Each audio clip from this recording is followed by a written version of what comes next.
Hey everyone, welcome to Baby Cakes. Today we are making a Minnie Mouse Character Cake.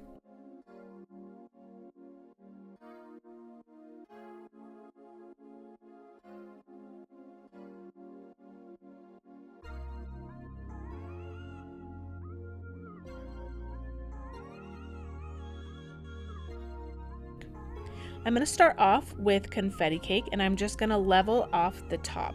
I like getting rid of this round because it makes for very even, consistent layers when you're putting the cake together.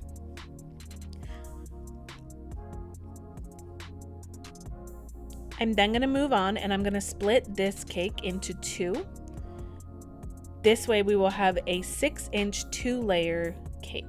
This cake will be on the smaller side, but I was making this for a 3-year-old, so we did not want like a huge cake. You can see those beautiful sprinkle pieces inside. I'm then going to take two 4-inch mini cakes, and these are going to be my ears for Minnie.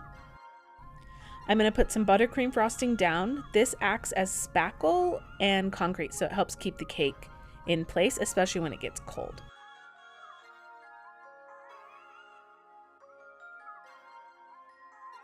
I'm going to add a really generous layer of Swiss Meringue Buttercream. And we want to make sure that we have a lot of frosting, specifically because this is only a 2-layer cake and those layers are a little thicker. On other cakes, when I split maybe into 4, I would use less buttercream, but with this one specifically, I wanted a pretty good thick layer because the layers of cake were so thick.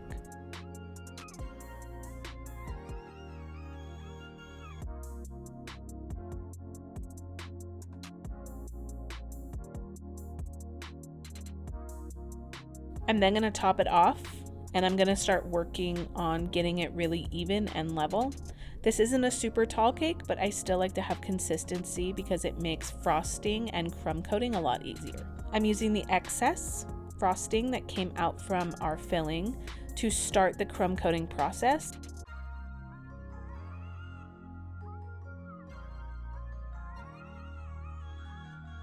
So I'm just going to go ahead and smooth those edges out before I add the other 2 pieces. We're going to repeat this process with our 4-inch cakes, making sure that everything is even and flush with our first cake.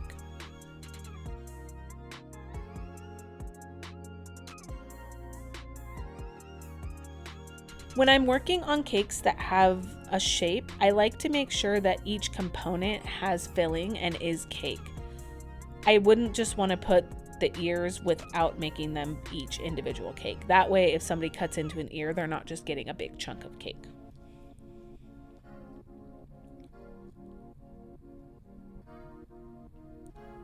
I'm now going to top those off and make sure that they are even with the top layer and everything is a nice flat surface. There is a middle portion where Minnie's bow needs to be where I do not have cake, so I just went ahead and made a little bit of a cake pop mixture with the leftover cake from leveling that I had. I'm using 3-to-1 ratio, so 3 parts cake crumbs and 1 part buttercream frosting to make a moldable cake pop essentially. And what we're going to do with this is we are going to fill in that gap where Minnie's bow is. If this was just a Mickey cake, I would not be doing this, but because Minnie has her beautiful big bow, I wanted to make sure that the gap was filled so that I would have a place to put the frosting when I put her bow on.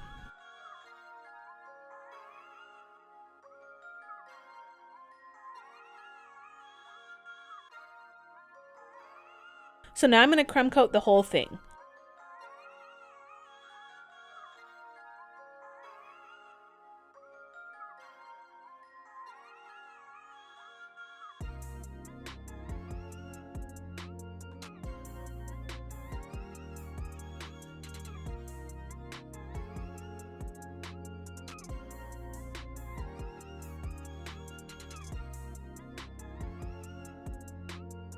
So you can see I'm just going through crumb coating, making sure that every nook and cranny is covered.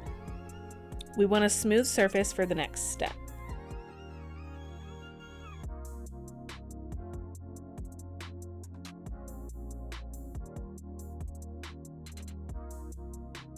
And if you think crumb coating a heart cake was hard, There are so many angles and layers to this.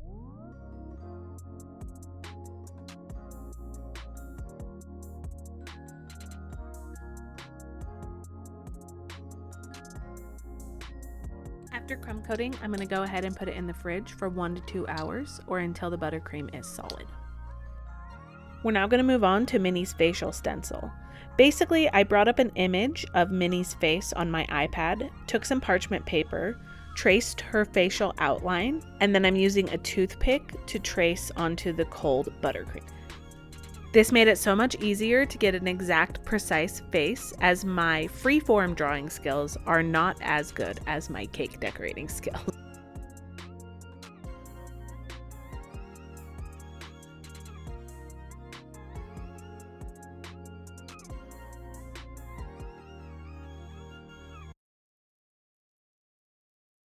Now I'm mixing up the colors for Minnie.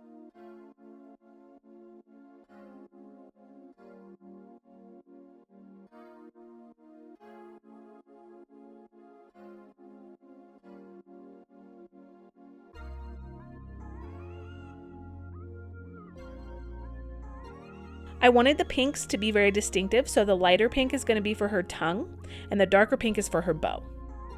Now here's a trick for black frosting.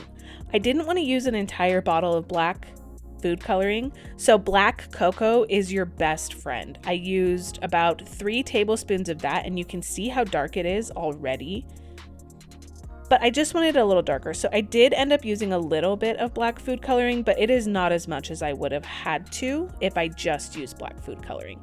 The thing I love about black cocoa is the rich, deep chocolate flavor that you get as well.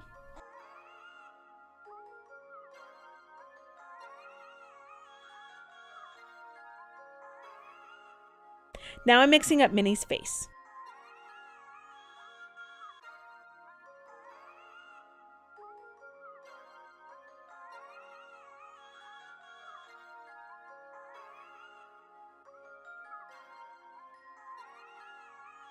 A star tip for all of the piping here. It seemed like the easiest at the time, and I just like the texture that it gives as well.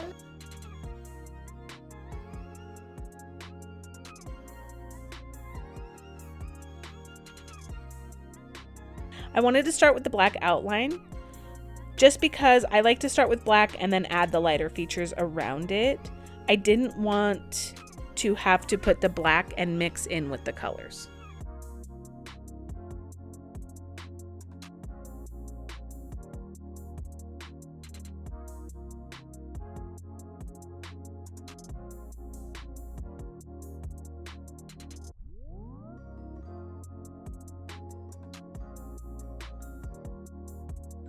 You can now see I'm piping her face, making sure to be really careful around the black edges as to not bleed. Same thing with her bow. I really liked having a nice outline with the black. The bow was so much easier to pipe than if I would have done it the other way around. This cake also brought back just so much nostalgia for me. I remember my grandma making me a star-tipped character cake when I was growing up, and it was just so fun to recreate this.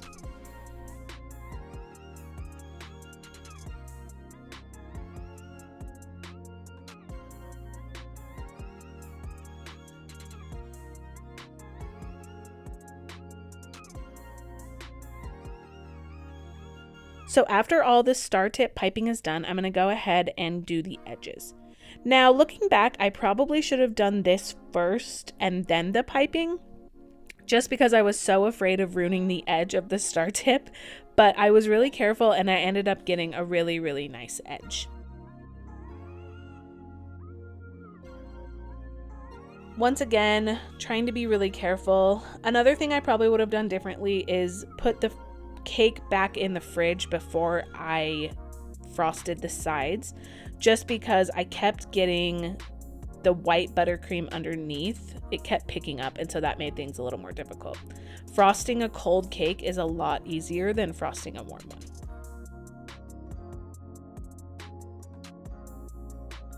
This was seriously so much fun to create, and I had such a blast making it. The black cocoa chocolate buttercream ended up tasting so delicious and adding a depth with the funfetti that everybody loved at the party.